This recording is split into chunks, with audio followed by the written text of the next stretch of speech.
নমস্কার বন্ধুরা, আপনাদেরকে সকলকে স্বাগত জানাই আজকের ভিডিওতে আপনাদের নিজস্ব চ্যানেল রূপম কার্যিতে। আশা করি আপনারা সকলে ভালো আছেন, সুস্থ আছেন। ঈশ্বরের কৃপায় আপনারা সবাই উন্নতি করছেন নিজেদের জীবনে। আর আমাদের জীবনের বর্তমান দিনে একটি সমস্যা হলো মানসিক উদ্বেগ, মানসিক রোগ। জরুরি নয় যে মানসিক রোগ হলেই সবাই পাগল হবেন, কখনো নয়। কিন্তু বিভিন্ন ধরনের মানসিক সমস্যা, অবসাদ, ডিপ্রেশন, অ্যাংজাইটি, দুশ্চিন্তা, যেটাই বলুন না কেন, এগুলিতে সবই অন্তর্ভুক্ত হচ্ছে এই মানসিক রোগের মধ্যে। এগুলোই যখন ধীরে ধীরে বৃদ্ধি পেতে থাকে, তখনই মানুষের ভেতরে চলে আসে ভীষণ রকমের একটা পরিবর্তন। এর ফলে মানুষ তার তো যে ব্যক্তি এতে আক্রান্ত হচ্ছেন, তিনি তো নিজে আক্রান্ত হচ্ছেনই, তারই সাথে তার পরিবারের সকলেও কিন্তু এই সমস্যার অন্তর্ভুক্ত হয়ে পড়ছেন। অনেকে আবার এটা মনে করেন যে টুকটাক ঝাড়ফুঁক করলে নাকি ভালো ফল পাওয়া যেতে পারে। দেখুন, একটা ব্যাপার আমাদের খেয়াল রাখতে হবে, সেটা হলো মানসিক রোগ, এন্টিটি পজেশন আর এসকেপিজম তিনটে কিন্তু ডিফারেন্ট জিনিস। মানসিক রোগটাকে আমরা কখন ধরবো? যখন কেউ অ্যাবনর্মাল বিহেভ করছে, যখনই কেউ বাকিদের তুলনায় অন্য রকমের বিহেভ করছে, সেই মুহূর্ত থেকে খেয়াল রাখতে হবে যে সেই ব্যক্তি তার কোনো ধরনের ডিসঅর্ডারে পড়ে গেছেন।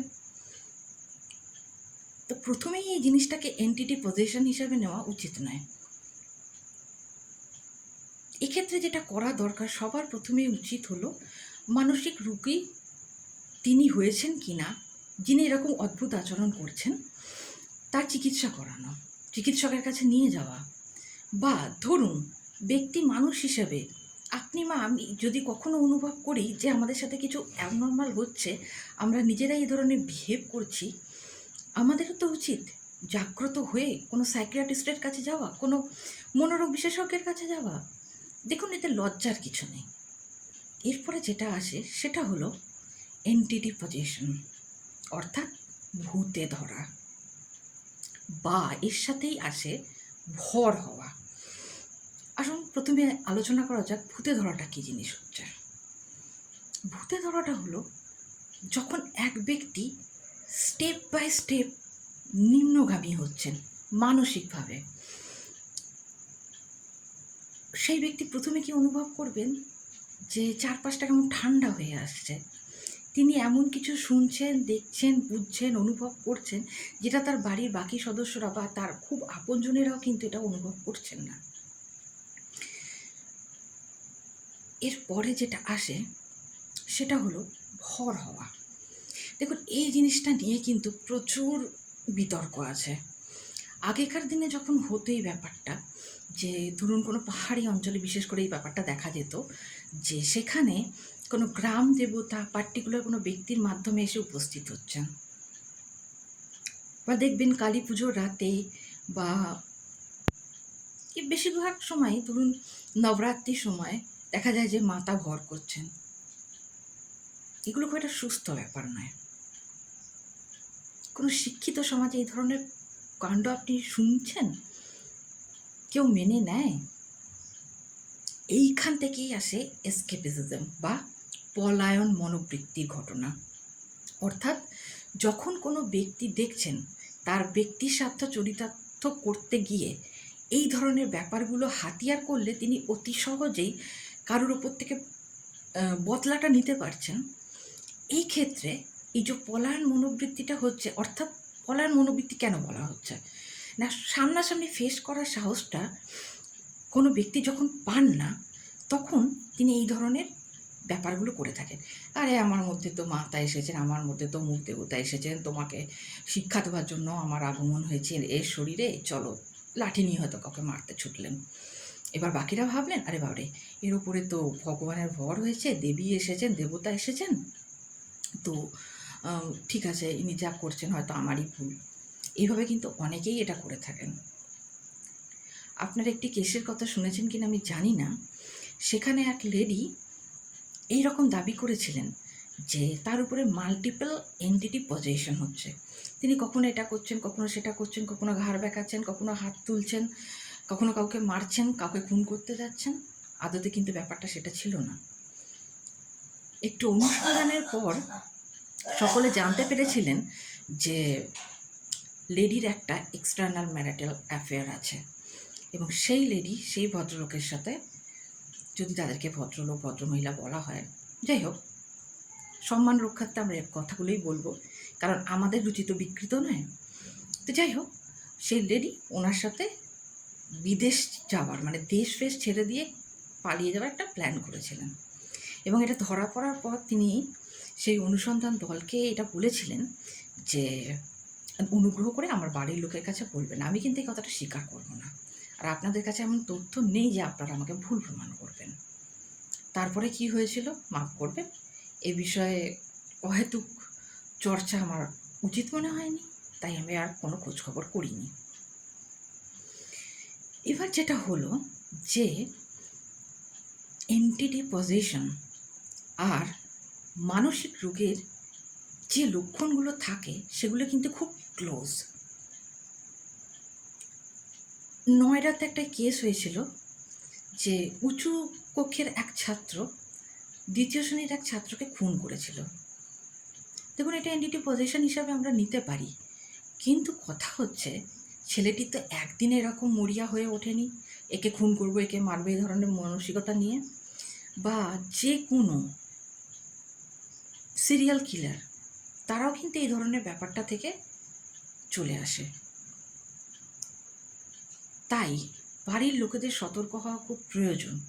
যদি আপনার বাড়ির ক্ষুদে সদস্যটি, আপনার সন্তান, সে যতই ছোট হোক বা বড় হোক, বা আপনার স্পাউস, কেউ যদি এই ধরনের কোনো অ্যাবনর্মালিটির শিকার হন, ইমিডিয়েট শুরু করুন তার চিকিৎসা, মানসিক চিকিৎসা। মানসিক চিকিৎসা করানো মানে মানসিক চিকিৎসকের কাছে যাওয়া, মনোরোগ বিশেষজ্ঞের কাছে যাওয়া মানে কিন্তু পাগল হওয়া নয়। আপনি পাগল নন, আপনার বাড়ির সদস্যটি পাগল নয়। আপনি মেন্টালি, আপনার বাড়ির সদস্যটি মেন্টালি ডিসব্যালেন্স হয়ে পড়েছেন। তার এই ডিসব্যালেন্স অবস্থা থেকে ব্যালেন্সড অবস্থায় আনার জন্যই কিন্তু মানসিক রোগের চিকিৎসার প্রয়োজন। এবার আসে যে এনটিটি পজেশন মাত্রই কি মানসিক রোগী? হ্যাঁ, কিন্তু সকল মানসিক রোগী এনটিটি পজেশনের শিকার হন না। এনটিটি পজেশনের ক্ষেত্রে কি দেখা যায় যে আচমকা সেই ব্যক্তির রাতারাতি একটা পরিবর্তন আসে।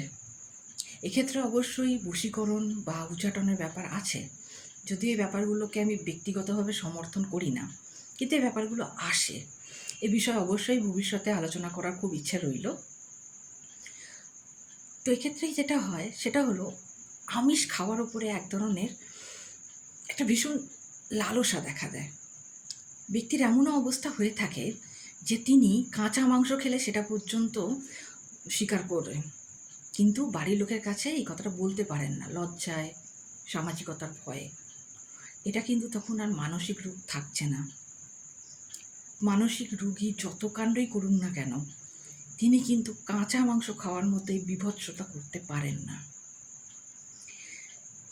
যখন এন্টিটি পজেশন হয় তখন আরেকটা ব্যাপার খেয়াল রাখতে হয়, সেটা হলো যে ব্যক্তিকে পজেস্ট করা হচ্ছে তার শরীরে বিভিন্ন ধরনের চিহ্ন থাকে, আর সেই ব্যক্তির শরীর থেকে ভীষণ দুর্গন্ধ, বিকট গন্ধ বেরোতে থাকে।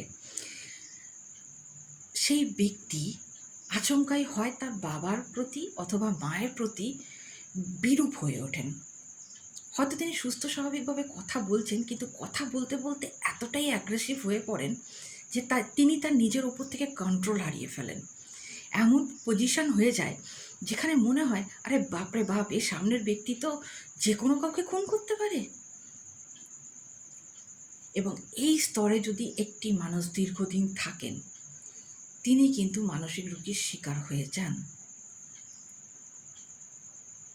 আর লজ্জায় হোক, ভয়ে হোক, কেউ কিন্তু এই কথাটা স্বীকার করতে চান না, অথচ এটা হওয়া উচিত নয়। চিকিৎসা এমন একটি পদ্ধতি যেটা সকলকে গ্রহণ করতে হবে, এবং অত্যন্ত দুর্ভাগ্যজনকভাবে আমাদের দেশের 70% মনোরোগীরা যথাযথ চিকিৎসা পান না, ওষুধ পান না, আর তার ফলেই তাদের এই যে রোগ, এটা কিন্তু প্রতিদিন প্রতিদিন বৃদ্ধি পেতে থাকে। বেশিরভাগ সময়ই তাদেরকে এটা বলা হয়ে থাকে যে তারা এন্টিটি পজেসড হয়েছেন। এই ক্ষেত্রে কি করণীয়? আপনাকে অবশ্যই কিছু স্পিরিচুয়াল পাথ ফলো করতে হবে। আপনাকে কি করতে হবে, যখনই আপনি এ ধরনের কিছু অনুভব করছেন বা আপনার বাড়ির সদস্যটির প্রতি এ ধরনের কিছু হয়েছে, সবার প্রথমে আপনি একটা কাজ করুন না, হনুমান চালিসা পড়তে শুরু করে দিন। শুরু না করতে পারলে ইউটিউবে চালিয়ে দিন, যদি আপনার মিউজিক লাইব্রেরিতে থাকে সেটা চালিয়ে দিন। বজরং বান জানেন, সেটা পাঠ করুন। কিছুই পারছেন না, শ্রী রামের নাম জপ করুন, ইষ্টদেবের নাম জপ করুন, এবং সম্ভব হলে সেই সদস্যটি বা আপনি যদি এ ধরনের কিছু অনুভব করেন, সোজা চলে যান মহাদেবের মন্দিরে, মহাদেবের শরণাপন্ন হন। এই সব ক্ষেত্রে মহাদেবের আশীর্বাদ পাওয়াটা খুব জরুরি। কেন জানেন? এই যে আমাদের অথর্ববেদ, যেখানে এই মারণ উচ্চাটন তুক তাক এইসব ব্যাপারগুলো বলা আছে, এই ব্ল্যাক যে শক্তিগুলোর কথা বলা আছে, তাকে কিন্তু যে একটা সঠিক জায়গা দেওয়া, অর্থাৎ বেদ হিসাবে চতুর্থ বেদের সম্মানটা দিয়েছিলেন কিন্তু মহাদেব। তাই মহাদেবের কাছে গেলে যদি মানুষ মৃত্যুকে জয় করতে পারে, তাহলে এখান থেকে মুক্তি পাওয়া কোনো বিরাট ব্যাপার নয়। ঈশ্বরের শরণাপন্ন হন এবং চিকিৎসা অবশ্যই করান। মেহেদিপুর বালাজির যদি কোনো ভিডিও দেখে থাকেন বা কেউ যদি গিয়ে থাকেন, আমি এটা বলছি না যে কাউকে নিয়ে যেতে হবে বা আপনার জন্য গিয়েছিলেন, এরম না। অনেকেই থাকেন তো মন্দিরে বেড়াতে যেতে চান, যদি কেউ দেখে থাকেন তাহলে আমি বলবো যে সেখানে দেখবেন তুপলা পাতলা হাড় গিলগিলের কোনো মানুষ এত বড় পাথর তুলে ধরছেন এবং সেটাকে লোফালুফিও করছেন, ছুঁড়ে ফেলছেন, যেটা দেখলে মনে হবে আরে বাবারে, এটা কী করে সম্ভব? তাহলে কি ইনি শুধুমাত্র মানসিক রোগী? না। এই ক্ষেত্রে যিনি মেহেদিপুর বালাজিতে গিয়েও এ ধরনের আচরণ করছেন, এটা মনে করা হয় যে তিনি কোনো এন্টিটি বা একাধিক এন্টিটি দ্বারা পজেসড হয়ে রয়েছেন। এখান থেকে বেঁচে ওঠার একটা উপায় কি? প্রথমেই আমি বলে দিচ্ছি আপনাদেরকে, হনুমান দেবের স্মরণ করুন, শ্রীরামের স্মরণ করুন, মহাদেবকে স্মরণ করুন, ইষ্ট দেবতাকে স্মরণ করুন, বিশ্বাস রেখে স্মরণ করুন। আর যখন এই ধরনের ঘটনা ঘটছে না, ভয় পাবেন না, সেই ভয়ের কাছে সারেন্ডার করবেন না। একটা কথা মনে রাখবেন, আত্মা কেবলমাত্র একটি শক্তি। আমরা মানুষ হিসাবে আমাদের একটি শরীরও আছে, আত্মাও আছে, এবং আমরা সেই ভীষণ মুহূর্তে এটা যদি বলতে পারি যে আমি আপনাদের কাউকে এই অনুমতি দিচ্ছি না আমার শরীর ও আত্মাকে ব্যবহার করার জন্য, কারোর ক্ষমতাই নেই সে আপনাকে পজেস্ট করবে, তা সে এন্টিটি হোক কি অ্যাঞ্জেল হোক। যখন এন্টিটি আপনার আশেপাশে রয়েছে, প্রথমে যেটা বুঝতে পারবেন সেটা হলো, আপনি হাজার লোকের মাঝখান দিয়ে হাঁটুন, শিয়ালদা স্টেশনে হাঁটুন কি হাওড়া স্টেশনে হাঁটুন, ডাজন্ট ম্যাটার, আপনি একটা গা শিশিরে অনুভূতি লাভ করবেন। আপনার মনে হবে আপনাকে পেছন থেকে কেউ হাত দিয়ে ডাকছে, একটা জঘন্য গন্ধ পাবেন।